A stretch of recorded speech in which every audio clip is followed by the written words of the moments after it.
পশ্চিমবঙ্গের দুর্গাপুরে একই পরিবারের 4 সদস্যের মৃত্যুর রহস্য এখন বাংলার শিক্ষক নিয়োগ কেলেঙ্কারির সঙ্গে যুক্ত বলে মনে করা হচ্ছে। দুর্গাপুরে 4 জনের মৃত্যুর ঘটনায় সিবিআই তদন্তের দাবি উঠেছে। এই বিষয়ে কলকাতা হাইকোর্ট একটি পিটিশন দাখিল করা হয়েছে যে এই মৃত্যু শিক্ষক নিয়োগ এবং চাকরি বিক্রির দুর্নীতির সাথে সম্পর্কিত। কলকাতা হাইকোর্টের বিচারপতি রাজশেখর মন্থা ওই মামলায় আইনজীবীকে হলফনামা দেওয়ার অনুমতি দিয়েছেন। শীঘ্রই মামলার শুনানি হবে। উল্লেখ্য, দুর্গাপুরে একই পরিবার 4 সদস্যের রহস্যজনক মৃত্যুকে নিয়োগ দুর্নীতি মামলার সঙ্গে যুক্ত করা হচ্ছে। রবিবার সকালে দুর্গাপুরের মিলনপল্লী কুরুলিয়াডাঙ্গার বাসিন্দা অমিত মণ্ডলের বাড়ি থেকে তার ঝুলন্ত দেহ উদ্ধার করা হয়।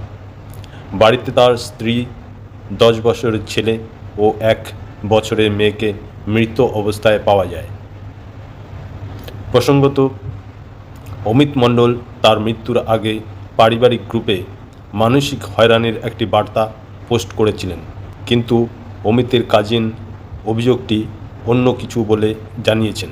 মৃত্যুর আগে অমিত মণ্ডল তার মোবাইল থেকে আত্মীয়দের হোয়াটসঅ্যাপে 2টি সুইসাইড নোট পাঠিয়েছিলেন। স্কুলের নিয়োগে তার কিছু আত্মীয়ের সঙ্গে জড়িত থাকায় অভিযোগ, তার সম্পত্তি দখলের চেষ্টায় তাকে প্রতিদিনের ভিত্তিতে মানসিক নির্যাতনের শিকার করা হয়েছিল। আবেদনকারী আইনজীবীর মতে, দুর্গাপুরে একই পরিবারের 4 জনের রহস্য মৃত্যু ঘটনায় নিয়োগ দুর্নীতির সঙ্গে জড়িত।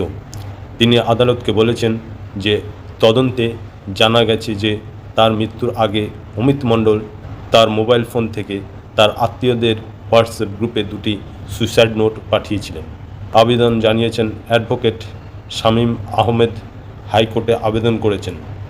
বিচারপতি রাজশেখর মন্থা আবেদনের শুনানি করেন এবং আইনজীবীকে পুরো ঘটনা জানিয়ে মামলাটি গ্রহণ করেন। আদালতে এ বিষয়ে শীঘ্রই শুনানি করবেন।